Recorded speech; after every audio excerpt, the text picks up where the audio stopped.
The Singapore Airlines, the world's second biggest carrier by market value, cut freighter capacity by 20% because of slumping demand and higher fuel prices.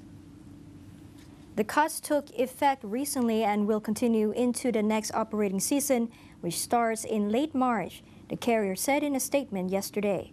The reductions mainly affect long-haul routes, it said without elaboration. The airline, which has a fleet of 13 Boeing Company 747-400 freighters, is paring services as the European debt crisis saps demand for electronics, auto parts, and other goods made in China.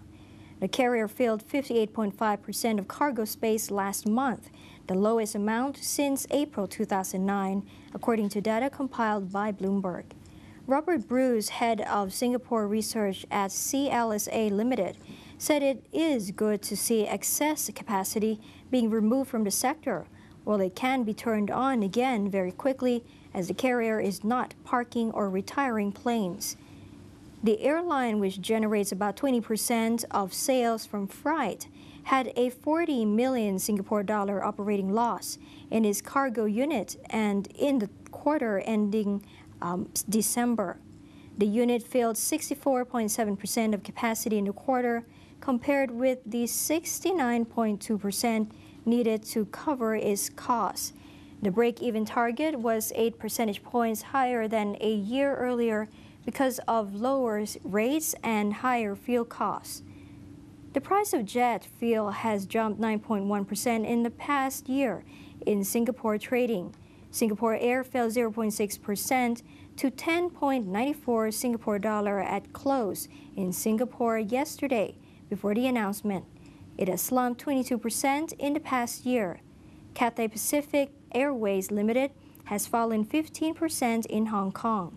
Cathay, the largest international air cargo carrier, has been cutting capacity aggressively on North America and European routes, it said this month. The carrier expects the cargo slump to extend into the second half, Chief Executive Officer John Slosar said on February 13th. China's manufacturing may shrink for a fourth month in February, according to index from HSBC Holdings plc and Market Economics. A measure of export orders also fell to an 8-month low, according to the report. Well, on the same declining trend as Singapore Air, now we are also looking at the Malaysian budget airline AirAsia. It has reported a 56% fall in the fourth quarter profit, hurt by the higher fuel costs. Net profit for the last 3 months of 2011 fell to 135.7 million ringgit from 311.1 million ringgit in the same period a year earlier.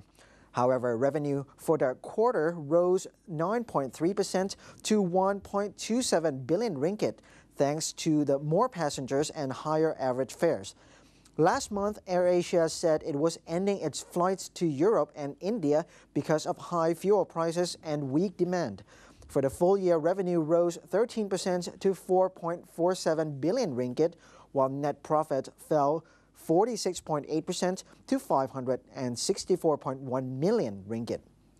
AirAsia is run by Chief Executive Tony Fernandes, who took over English Premier League football club Queen's Park Rangers earlier this year. As Myanmar opens up to new foreign investment, it shows strong potential to retail businesses, according to a study by Thailand's Hypertrade Consulting.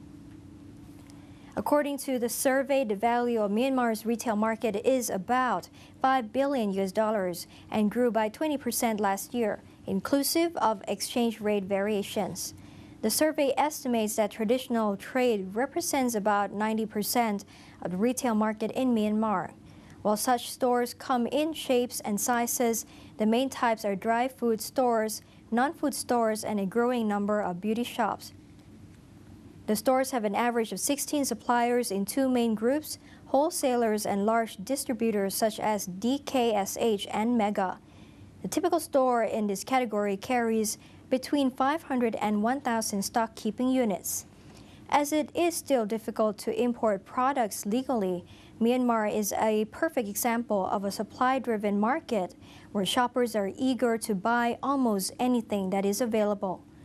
While official imports are growing and import regulations and taxes progressively smoothed by the government, border trade and wholesalers own a large part of the market. Almost all international consumer goods can be found on store shelves in all retail channels, except for alcohol and cigarettes, which have very well-established local brands. Myanmar products are mostly commodities and locally produced because of the absence of industrial infrastructure. The main large industrial setups producing consumer goods are foreign. Mama instant noodles from Thailand have been produced in the country for several years, and it is said that Pepsi is building a bottling facility. In a previously closed market where supply drove demand, this is not surprising, but things are already changing as real shopping promotions are appearing in both modern and traditional stores. The scarcity of local transport and the prohibitive price of cars make proximity to people's homes one of the two main criteria for store selection. The survey found that Myanmar shoppers also highly value the ease of finding products in a store in a context where traditional stores provide a lot of assistance to shoppers looking for particular products.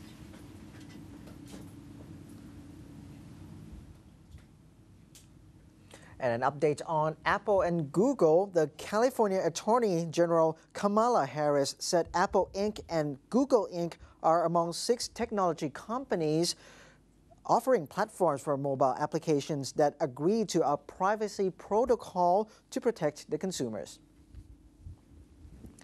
Microsoft Corp., Amazon Corp. Inc., Hewlett-Packard Co., and Research in Motion Limited also joined the accord with Harris, who said today she is trying to bring the industry in line with a California law requiring mobile apps that collect personal information to have a privacy policy.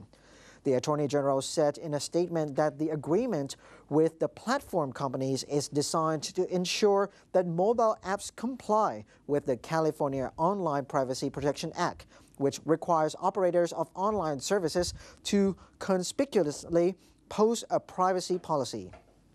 The agreement will allow users of smartphones, tablets, and other mobile devices to review an app's privacy policy before they download the app. If app developers do not comply, Harris said they can be prosecuted under consumer protection laws. The $6.8 billion market for mobile applications is expected to grow to $25 billion within 4 years. HSBC Holdings plc, Europe's largest bank, will withdraw from consumer banking in Japan, closing down 6 branches 4 years after starting the business.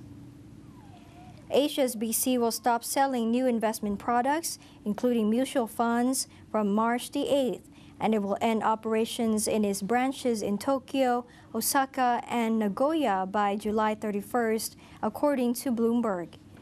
The UK lender is scaling back in parts of Asia, including Japan, South Korea, and Thailand, as Chief Executive Officer Stuart Gulliver cuts costs and prepares for tighter capital rules.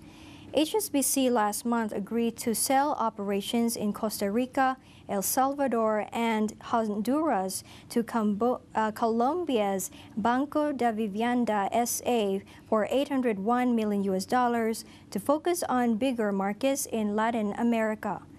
The notice said that the bank will assist customers in finding alternative banking arrangements and transfer their assets to another bank free of charge. The bank was seeking buyers for its premier unit, which targets wealthy individuals in Japan. 3 people familiar with the matter said on January 25th. The London-based bank started an auction with the option of shutting the division if offers were not attractive enough, 2 of the people said. HSBC opened its first Japanese branch in the port city of Yokohama in 1866. It started services for mass affluent customers people with savings of at least 10 million yen in Tokyo in 2008. HSBC and lenders including Citigroup Inc. and Standard Chartered plc have been competing with Japanese banks for a share of household financial assets that totaled 1,471 trillion yen as of September 30th, according to central bank figures. HSBC retains securities and asset management operations in Japan. The lender in December agreed to sell its Japanese private banking business to Credit Suisse Group AG. The sale of the unit, which managed assets of $2.7 billion as of October 31st, is expected to be completed in the second quarter of 2012, HSBC said in a statement in December. The bank last month named Caber MacLean as its chief executive officer for Japan, replacing Stuart Milne, who will remain at HSBC.